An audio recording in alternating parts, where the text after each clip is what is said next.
कृषि दर्शन के देखिए जम्मो संगवारी हो। राम राम जय जोहार। संगवारी हो, आप मन देखत हो मैं खड़े हों इंदिरा गांधी कृषि विश्वविद्यालय के एक पॉली हाउस में, जहां पर सुघर पान के खेती करे जाते।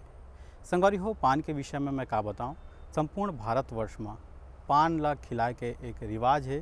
भोजन के बाद पान के साथ विभिन्न प्रकार के मसाला लगा के ओला खाए जाते, जेकर से पान खाए से ही हमारे जन स्वास्थ्य है उसमें बहुत अच्छा सुधार भी आते, पेट बर पाचन के काम बहुत अच्छा से करते।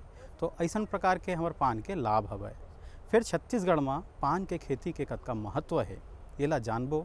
हमार आज के विषय यही हरे संगवारी हो, लेकिन ओकर से पहली आप मन बर है कुछ खास।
संगवारी हो, कार्यक्रम में एक बार फिर से आप मन के स्वागत है। और जिससे कि आज हमन गोडबात करबो, चर्चा करबो कि पान के वैज्ञानिक खेती हम अपन क्षेत्र में कैसे कर सकन, पॉली हाउस में कैसे कर सकन, एकर संगे संग कौन कौन से प्रकार के इंटरक्रॉप फसल ओमा ले सकत हन।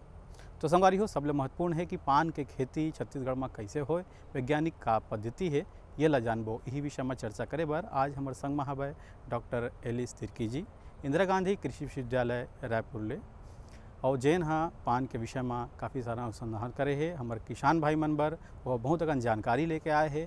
तो सबले पहले यही जानथन कि हमारे छत्तीसगढ़ में पान के खेती बर का संभावना है, का लाभ है और एक औषधि गुण का है। छत्तीसगढ़ में पान की खेती महोबिया तंबोलिया ट्राइब के द्वारा करीबन 50 साल पहले से किया जा रहा है, पर अभी एट प्रेजेंट सिर्फ एक ही किसान इस पद्धति को और इस ट्रेडिशन को बचा करके रखा है, जो छुई खदान ढारा में बंटू महोबिया के नाम से जाने जाते हैं। और इनके पीछे कुछ कारण था, जो महोबिया और तंबोली ट्राइब ने इसकी कल्टीवेशन को धीरे धीरे छोड़ते गए, उनका रकबा कम होते गया। तो इसके विषय में हमारे फॉर्मर गवर्नर शेखर दत्त जी ने विश्वविद्यालय के कुलपति माननीय Shri doctor S K. Patil sir ji को बताया और इस पे रिसर्च करने को कहा गया। तो सर ने ये काम मुझे सौंपा। इस कार्य को शुरू करने से पहले हमने एक छोटा सा सर्वे किया कि किसानों के खेत में वो कैसे लगाते हैं, उनकी प्रॉब्लम क्या है, और उस रिसर्चेबल इशू को हम लोगों ने एक प्रोजेक्ट के फॉर्म में लिया। और एट प्रेजेंट इसको हमारी जो प्रोजेक्ट है उसकी फंडिंग स्टेट हॉर्टिकल्चर मिशन द्वारा दिया गया। और हम इस रिसर्चेबल इश्यूज़ पे काम करके इस निष्कर्ष पे पहुँचे कि उनकी प्रॉब्लम्स जो थी वो थी कि वो एक ही फसल लेते थे पान की, क्योंकि वो संरक्षित रचना में की जाती है। तो इसके लिए पॉसिबिलिटी एडिशनल इनकम की जो है वो क्या हो सकती है। और ज़्यादातर ये जो खेती है पान की वो छोटे और स्मॉल एंड मार्जिनल फार्मर्स के द्वारा किया जाता है, तो एरिया काफ़ी कम होता है, प्रोटेक्टेड स्ट्रक्चर होता है। तो इसमें इंटरक्रॉपिंग एक एडिशनल इनकम हुआ। और वो जो संरचना थी जिसमें वो बरेजा में जो करते थे, उस बरेजा घास और बांस का बना होता था। तो घास और बांस का जो बने होने के कारण एक बरसात बस झेल पाता था, उसके बाद जो बांस होता है और घास वो दोनों सड़ने लगता है, और उसके जो घास होता है उसमें काफ़ी सारे इंसेक्ट और डिसीज़ का इन्फेस्टेशन हो जाता है। फिर जब बारिश होती है तो वो पानी चू करके ये वाइन्स में आता है, और इसके कारण ये पत्तियों में और पान का जो कल्टीवेशन एरिया है उसमें बहुत ज़्यादा डिसीज़ और पेस्ट का इन्फेस्टेशन दिखता है। तभी संगवारी हो आप मन सुने देखो कि पान के कतका महत्व है और येला आप मन हा कहाँ कहाँ बढ़िया ढंग ले प्रयोग कर सकते हो। और एक हमार किसान भाई हा पान के खेती करके बढ़िया से आर्थिक स्थिति में ला सुधार ला सकते और बहुत अच्छा ढंग ले पान के खेती करके एक व्यावसायिक तौर पे पान की खेती करके एक अच्छा लाभ प्राप्त कर सकत हवे। तो संगवारी हो आज सबले पहले तो यही जानबो कि पान के खेती बर हम कैसन प्रकार के जमीन के तैयारी ल करन। आओ जानथन ये विषय में काय कहा थे डॉक्टर मैडम। अभी इंदिरा गांधी कृषि विश्वविद्यालय में हम ने 15 डिफरेंट कल्टीवार कलेक्शन किया है ऑल ओवर इंडिया, जैसे कारापाकू, बाईचीगुड़ी, बालीपान, उत्कल सोदामा, असम कपूरी, बिलौरी कपूरी, रामटेक मीठा, मीठा कम बांग्ला। इस तरीके से हम लोगों ने करीबन 15 किस्मों का अलग अलग राज्यों से, असम से, महाराष्ट्र, आंध्र प्रदेश, वेस्ट बंगाल, छत्तीसगढ़, मध्य प्रदेश से इकट्ठा करके यहाँ पे हम लोगों ने टेस्टिंग किया, क्योंकि जो हमारे किसान थे उन लोगों ने जो वैरायटी लगा रहे थे वो 50 साल से वही वैरायटी को लगा रहे थे, उनके पास कुछ नया नहीं था, और उनका साइज़ भी वो काफ़ी समय मतलब काफ़ी छोटा था, और वो उनके हिसाब से नया वैरायटी उनको देना बहुत ज़रूरी था। तो इन सब वैरायटी को हम लोगों ने टेस्टिंग किया। तो संगवारी हो आप मन देखियो सुनियो कि कैसन ढंग के आप मन ला जमीन के तैयारी ला करना है, और ज़मीन की तैयारी के संगे संग बात होते संगवारी हो कि कैसन ढंग के ओकर बीज होना चाहिए, कैसन ढंग के ओकर बोआई होना चाहिए, कौन कौन से प्रकार से कौन से विधि से हम ओकर बोआई ला करन ताकि हमार पान के जो फसल है बहुत अच्छा से हो सके। यही जम्मो गोट बात ला बतावत हवे, सुनावत हवे और देखावत हवे हमारे डॉक्टर मैडम। हाँ आओ देखथन सुनथन वह काय कहा थे।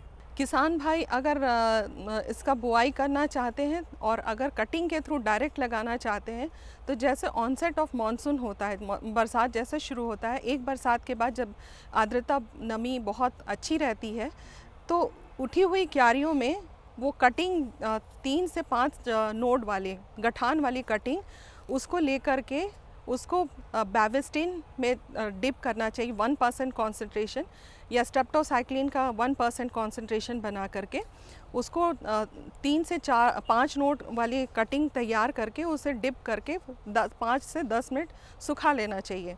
और सुखाने के बाद उसे रूट इंड्यूसिंग हार्मोन GA3 का उपयोग करके उसको जो उठी हुई क्यारियाँ हैं उसको पडल्ट करना पड़ता है, गीला करके एकदम मचाना पड़ता है, और उसमें 30-30 सेंटीमीटर की दूरी में तिरछे उसके 3 नोड को या फिर 2 नोड को ज़मीन के अंदर डाल करके उसे लगाना चाहिए।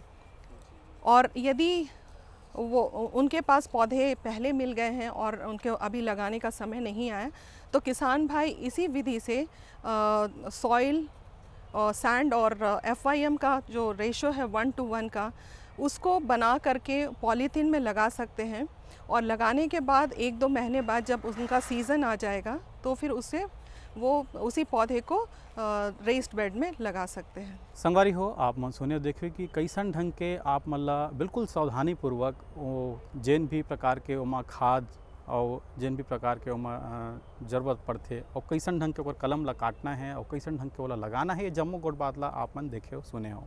फिर एक संगे संग एक बात और है संगवारी हो कि कैसन ढंग के ओकर जल प्रबंधन होना चाहिए, काबर की कोनो भी प्रकार के फसल में जल प्रबंधन के विशेष महत्व होते। आओ जानथन जल प्रबंधन कैसे करे जाए। जैसे अभी मैंने बताया कि पान की खेती को संरक्षित मतलब प्रोटेक्टेड स्ट्रक्चर में ही किया जा सकता है। इसमें ये माइक्रो क्लाइमेट बहुत इम्पॉर्टेंट फैक्टर होता है, जिसमें लाइट, टेम्परेचर और ह्यूमिडिटी का बहुत मेजर रोल रहता है। तो जैसे हम गर्मी के समय जाते हैं तो टेम्परेचर रेज होता है, लाइट इंटेंसिटी बढ़ जाती है और ह्यूमिडिटी कम हो जाता है। वो ड्राइनेस ये पौधे में बहुत ज़्यादा हार्म करता है, उसकी क्वालिटी को, पौधे के सर्वाइवल में भी बहुत ज़्यादा कठिनाइयाँ आती हैं। उसका इंटरनोड का लेंथ जो है वो कम हो जाता है, पत्तियों का साइज़ कम हो जाता है। इसके लिए या फिर आप फॉगर इस्तेमाल करें या फिर फ्लड दे करके, अगर जिनके पास फॉगर की सुविधा नहीं है तो हफ्ते में एक बार कम से कम फ्लड दे करके उसका टेम्परेचर भी लो डाउन कर सकता है और उसकी ह्यूमिडिटी 65-50 तक लेकर के मतलब लाया जा सकता है। और ठंड के मौसम में अगर देखा जाए तो उस समय ज़्यादा रिक्वायर्ड नहीं होता है, तो उसमें एक महीने में 3 से 4 सिंचाई काफ़ी होती है। और बरसात के महीने में अगर देखा जाए तो आप दो या तीन सिंचाई पर्याप्त होता है, ज़मीन की नमी, मिट्टी की नमी को देखते हुए। संगवारी हो, ये बहुत ही अच्छा बात है। आप मन अपन क्षेत्र में बढ़िया पान के व्यवसाय ला अपना करके बहुत अच्छा ढंग ले पान के व्यवसाय ला करके बढ़िया लाभ कमा सकत हब। ये जम्मो गोड़ बात ला आप मन याद रखू। संगवारी हो, ढेर कन चर्चा हो गए है, बेरा हो गए ठन सुगर संदेश के। आओ देखथन ये संदेश ला। मेरे साथ बोलो ए बी। अरे नादान, बच्चे को एबीसी सिखा रहा है। अरे काम धंधे की एबीसी तू कब सीखेगा? ये देख विज्ञापन। तेरे जैसे कृषि विज्ञान सीखे हुए युवाओं के लिए भारत सरकार के कृषि मंत्रालय ने एक योजना बनाई है, ACABC। ACABC? जी हाँ, ACABC यानी एग्री क्लिनिक्स और एग्री बिजनेस सेंटर। इसके तहत कृषि विज्ञान पढ़े युवाओं का चयन होने पर उन्हें मुफ्त ट्रेनिंग दी जाती है और हाँ, अपना कारोबार चलाने के लिए बैंक से लोन भी मिलता है। इसके साथ ही अगर युवा अपने इलाके के किसानों की खुशहाली के लिए उन्हें खेती बाड़ी व अपने कारोबार से जुड़ी लाभदायक जानकारी देते रहेंगे तो उन्हें लोन पर 36 से 44% तक की सब्सिडी भी मिलेगी। तब तो मैं जरूर सीखूंगा काम धंधे की ABC। शाबाश, चलो अपनाएं स्वरोजगार, खेती में हो विकास अपार। सहकारिता के बल पर विकास के लिए उठे कदम, जन सहकार की ताकत लेकर आगे बढ़ते जाएं हम। जन जन ने इस क्रांति में है विश्वास जगाया, हम सब ने मिलकर विकास का परचम है फहराया। सहकारिता है अपने विकास की पहचान, नए दौर में सहकारिता ही भारत का अभिमान। कृषि मंत्रालय भारत सरकार द्वारा जनहित में जारी। गांव और शहर शहर में बात चली, राष्ट्रीय बागवानी मिशन की लहर चली। आसान हुआ अब फल फूल मसाले उगाना, नर्सरी लगाना और जैविक खेती अपनाना। अब हुआ तकनीकी प्रशिक्षण पाना आसान, विपणन के लिए भी है सहायता के प्रावधान। अधिक जानकारी के लिए जिला बागवानी अधिकारी या राज्य बागवानी निदेशक से संपर्क करें। राष्ट्रीय बागवानी मिशन, जीवन संवारे, खुशियां फैलाए। संगवारी हो, आप मन देखे हो सुने कि कैसन ढंग के आप मन ला जल प्रबंधन करना है। अब एक बात आते है कि कैसन ढंग के हम खाद ला ये पान के खेती में उपयोग में लावन, ताकि हमारे पान के अच्छा से अच्छा पत्ता मिले हमन ला। और कैसे कैसे हमला खाद ला डालना है, कब कब डालना है, ये जम्मो गोट बात ला बताओ थे डॉक्टर जी है। आओ सुनतन देखतन वो काय कहा थे। इसकी क्वालिटी जो है पत्तों की वो बहुत इम्पॉर्टेंट होती है उसके सेल्फ लाइफ को बढ़ाने के लिए, या फिर उसमें जो तेल का सिक्रेशन या उसको जो चुइंग जो पसंद आएगा उसके लिए बहुत इम्पॉर्टेंट फैक्टर होता है उसका खाद का क्या प्रपोर्शन आप दे रहे हैं। पर उसके साथ साथ ये भी है कि उसका साइज़ भी बहुत इम्पॉर्टेंट मैटर है, क्योंकि किसान को अल्टीमेटली वो बेचना भी है। तो हम लोगों ने एक इंटीग्रेटेड न्यूट्रिएंट मैनेजमेंट का कॉन्सेप्ट रखा है, जिसमें करीबन 1 हेक्टर में 25 टन पर हेक्टर के हिसाब से FYM या फिर गोबर का FYM या फिर वर्मी कंपोस्ट अप्लाई करना चाहिए। और 150 नाइट्रोजन, 100 फास्फोरस और पोटाश करीबन 75 का रेशो रखना चाहिए। और नाइट्रोजन यूरिया के फॉर्म में किसान को नहीं देना चाहिए, उसकी जगह वो नीम खल्ली, सरसों खल्ली, करंज की खल्लियाँ, ये बहुत ही अच्छा रहता है और ये पौधे की क्वालिटी को भी, पत्ती की क्वालिटी को भी अच्छा मेंटेन करता है और धीरे धीरे न्यूट्रिएंट सप्लाई करता है। पर इसके साथ साथ उसको 19-19-19 जो खाद होता है उसका 1% कॉन्सेंट्रेशन बना करके फोलियर स्प्रे भी करना चाहिए, क्योंकि इसके हर एक गठान से जो जड़ निकली हुई है वो फोलियर एप्लीकेशन के द्वारा ऊपर से नीचे तक अगर डालते हैं तो उससे साइज़ और उसका शेप बहुत अच्छा रहता है। और ज़मीन में भी वंस इन ए मंथ उसको खाद 1% का पानी में घोल करके जड़ में देना चाहिए। ये तो रही संगवारी हो खाद के बाद। अब बात करते हैं कि कैसन ढंग के कीट पतंगा के प्रकोप ये माँ हो सकत हवे, काबर की कोनो भी प्रकार के फसल में कीट प्रबंधन बहुत जरूरी होते संगवारी हो। आओ जानथन पान के खेती में कौन कौन से प्रकार के कीट व्याधि और समस्या आथे और उसका निराकरण कैसे होही। कीट पतंग की बात करें तो जैसे रेनी सीज़न आता है और अगर साल भर का अगर देखें तो इसमें 3 तरह का कीड़े आते हैं। एक माइट्स का प्रकोप होता है जो पत्तियों को हल्का सा ब्राउनिश ब्रॉन्ज कलर का उसका कलर आ जाता है जब वो उस पर रहता है, तो उससे उसकी पहचान होती है। उसके लिए सल्फ़र का वेटेबल सल्फ़र 0.5% का कॉन्सेंट्रेशन स्प्रे करना चाहिए। बरसात के बाद मिली बग एक कीड़ा होता है जिसमें सफ़ेद रंग का मकड़े की तरह वो अपना घर बनाता है और उसमें छोटा छोटा सफ़ेद कलर का दिखता है, जालीनुमा जैसे मकड़ी का रहता है वैसा।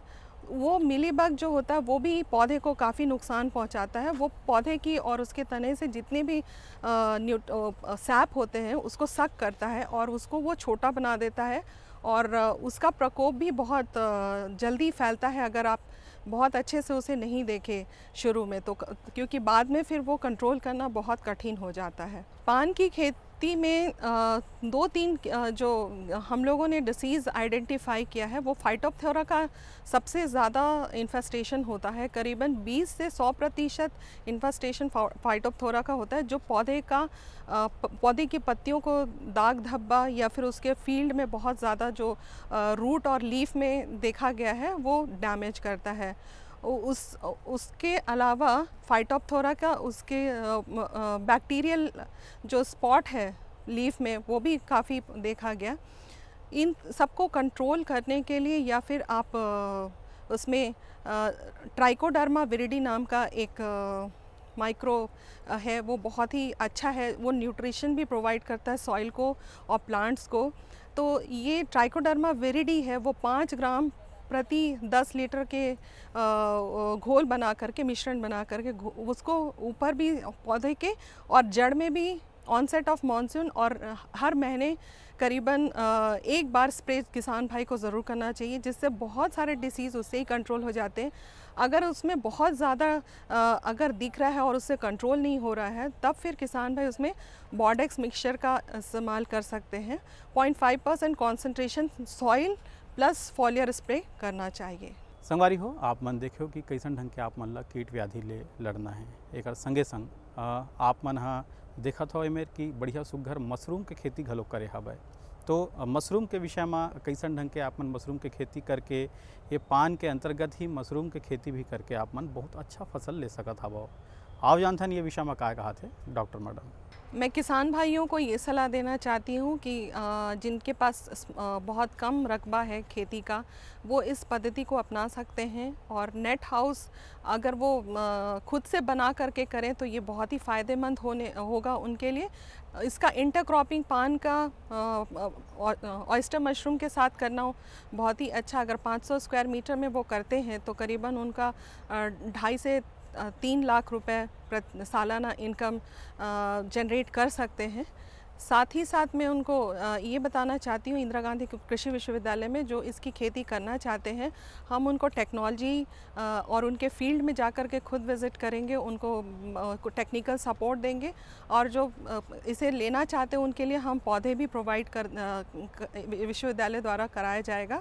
और हमारे पास जो किस्में हैं उसमें अलग अलग क्वालिटी के हैं, जैसे बिलौरी पान है और मीठा पान, उसमें प्रोटीन कंटेंट सबसे ज़्यादा होता है और प्रोटीन बॉडी के ग्रोथ और डेवलपमेंट में बहुत ज़्यादा इम्पॉर्टेंट रोल प्ले करता है। पोटेशियम और फास्फोरस ये बॉडी के सेल को रिकवर करता है और हीलिंग के लिए बहुत इम्पॉर्टेंट रहता है। ये पोटेशियम कारापाकू और बाइची गुड़ी इसमें बहुत ज़्यादा है। लो फाइबर कंटेंट जो मुंह में खाते ही घुल जाए ऐसी किस्म भी हमारे पास है जो, और हाई कार्बोहाइड्रेट कंटेंट, बिलौरी, मीठा कम बांग्ला, मीठा पान, ये इसके करीबन मीठा के हमारे पास 4 से 5 किस्में हैं। उनमें किसान भाई जिस किसी पौधे का अगर चाहते हैं लेना तो यहाँ पे आके देख सकते हैं और हम उनसे उस वैरायटी को प्रोवाइड कराएंगे। इसके अलावा जो तेल अगर निकालना चाहते हैं फसल लेने के साथ साथ उसका जो अंडर साइज लीफ है, तो ऐसे भी हमारे पास है जिसमें हाई यूजिनॉल कंटेंट और हाई ऑयल कंटेंट है, जैसे बाइची गुड़ी, कारापाकू, बिधान पान, इन सब किस्मों को वो ले सकते हैं। तो हम किसान भाई को अपने इंदिरा गांधी कृषि विश्वविद्यालय में जहाँ खेती कर रहे हैं आमंत्रित करते हैं और साथ ही साथ हम उनको जितना सहयोग होगा हम उन्हें प्रदान करेंगे। ढेर कन चर्चा हुई से गुड बात हुई से, अब बेरा हो गए सुघर गीत संगीत के। आओ देखथन और सुनथन ये गीत ला। सतगुरु चरण के पड़े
आपके मितान अगले अंक में नवा विषय के संग फेर आही, तब तक बर जय जोहार।